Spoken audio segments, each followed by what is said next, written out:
everybody. It's trout opener weekend. Normally we'd be fishing right now, but I've decided not to go out. Fishing is open, but I don't want to put anybody at risk unintentionally. I mean, it's just not worth it for me. I love fishing, but I don't want to have to encroach on somebody's space or have somebody encroach on my space. I'm sure I could find a spot, but you know what? Let's wait for this COVID-19 thing to end, or at least get past this hump. And when things get back to normal, the fish will still be there, and probably better if the anglers are less. So I'm actually going to work on my truck a bit today. I have done some modifications to it. I mean, I've Line-X'd it. Here. The box has been Line-X'd by a Line-X Barry. Right there. Let's see. I put the BakFlip cover on it. I love this thing. It's pretty good. I also have a BackRack, as you can see. These two things typically don't go together. I also got my BackRack Line-X'd as well by Line-X Barry, which is fantastic. It was rusting on me all the time. I just kept having to redo it, so I had them Line-X the BackRack. The one issue though when you get the cover on with your BackRack is that it doesn't flip all the way up. So to get some more clearance, this is actually my second cover. The original cover I had leaked, and I've had it for a few years. It's a 2016 F-150 that I got, the Lariat model.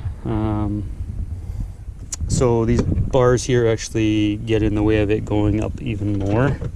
And the previous cover I had cut them out right down there. As you see, they hit that. It won't go much higher, but it does give it a bit more clearance. It lets me tie it up a little higher when I need to put stuff in the back. So I'll be cutting those out just with a Dremel, just cutting along there on both sides. And I'm going to be putting my back box back in.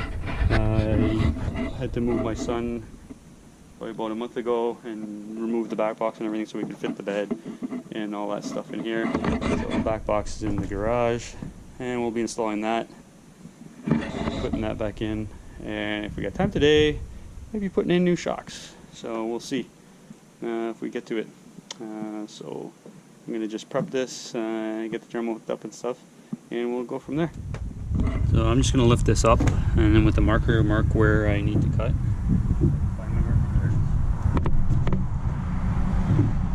And then I'm going to, the vehicle's going by, I just lift this up, line this up, mark where I need to cut this on this side and the opposite side, and then Dremel across here, across the bottom, and take that off, clean up the edge, and we'll get up there a bit higher. Doesn't have to be super accurate, and I want to leave a little bit of wiggle room because it does shift up from side to side a little bit. Just mark that here.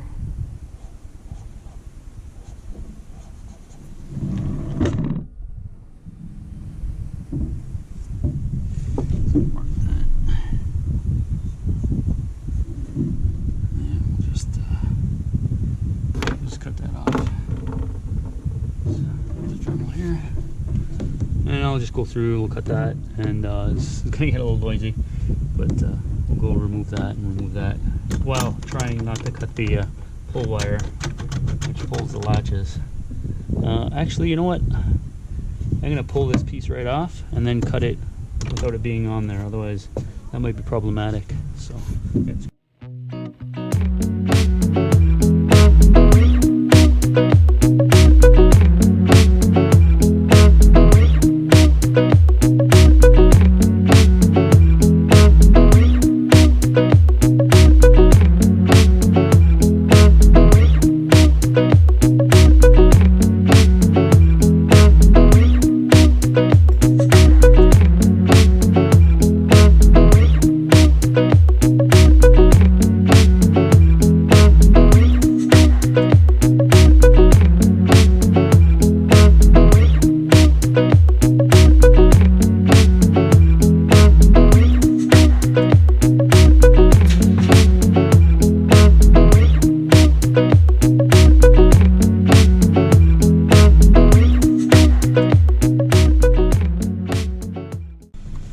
gonna finish that off. What Matt just got here, and then I'll clean that up and show you the finished product.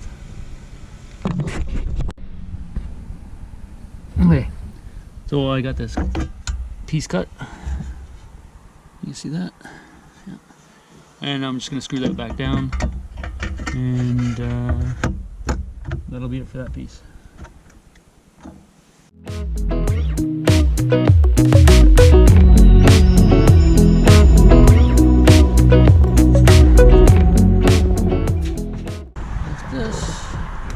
And it goes in there.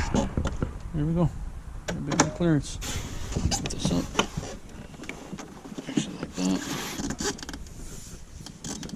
And I can tie it up more.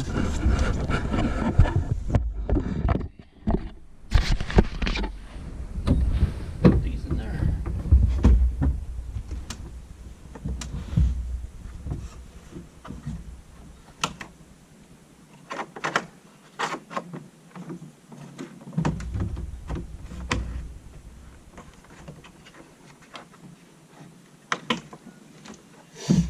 I put it on a tube, don't need to. But then I get almost full use again of the bed. So next we're gonna put in the back box. So we'll be back in a few seconds. I'm gonna go grab it, pop it in here, put some tools away, and we'll get that going.